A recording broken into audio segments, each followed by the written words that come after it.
acrobat na binuo ko noong year 2000 na naturuan ko rin ang aking anak hanggang dumating ng panahon na lumaki na rin mga apo ko, naturuan ko nang sila at kami ngayon ay sama-sama upang buuhin at gampanan ang aming talento na pinagkaloob sa amin ng Panginoon.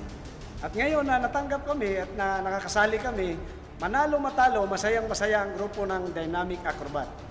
Dahil pinangarap namin, doon pa lang sa probinsya, gusto namin bumalik ng Manila upang makasali. At ito na, natupad na. Galing, bilis, at lakas at inyo nang masasaksihan dito sa The Will to Win!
ikaw po si Si Dads Tatay po. Daddy. Opo.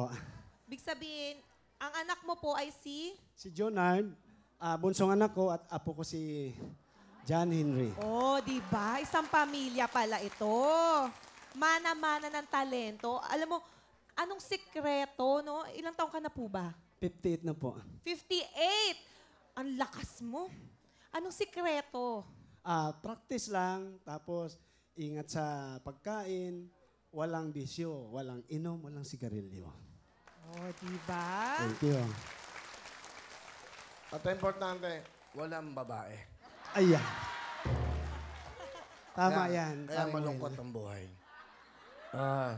Pero ano kayo ha? Maganda ha? Medyo mabigat yung ginawa nyo. Alam nyo bakit?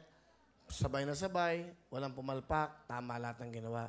Ibig Salamat sabihin po. yan, ensayado kayo. Okay? Opo. Ano ba, kayo ho ang pinakapuno ng lahat? Opo, ako po yung instructor nila. Ako yung team leader. Paano nyo sila tinuturuan? Paano? Ah. Paano kayo pag hindi nakukuha? Paano nyo sila pinapagalitan? Siyempre, pagka nasa practice, Nagkamali. stricto ako ng konti. Paano? Ayusin nyo. Hindi po pwede yung mga ganyan-ganyan. Tapos, oo. Tapos, Pagka okay na, ayan, ganyan. Dahil kailangan, ayusin natin trabaho, dito tayo nabubuhay. yun ang sinasabi ko. Naintindihan nyo ba yan? Ayusin nyo. Importante yan. Di ba? Sila po ang ating third performer. Nakita po natin ang tatlong mga performers natin for today. Sino kaya papasok to receive 20,000 in cash? At syempre, non-winners will receive 10,000 each. Ngayon, malalaman natin, napakalaga at napaka-importanting araw ito sa inyong mga performers. At bakit? Ito ang first step. Ito ang stepping stone para makamtam nyo ang monthly, pagkatapos semifinals, and then grand finals. Good luck po sa inyong tatlong mga performers. Next, what do we have? Susunod na po ang ating announcement. Sino kaya ang magiging winner for the day ng Tuwid-Tuwid? Diyan na kayo! Magbabalik ang programa nyo. Ang... Mawawin na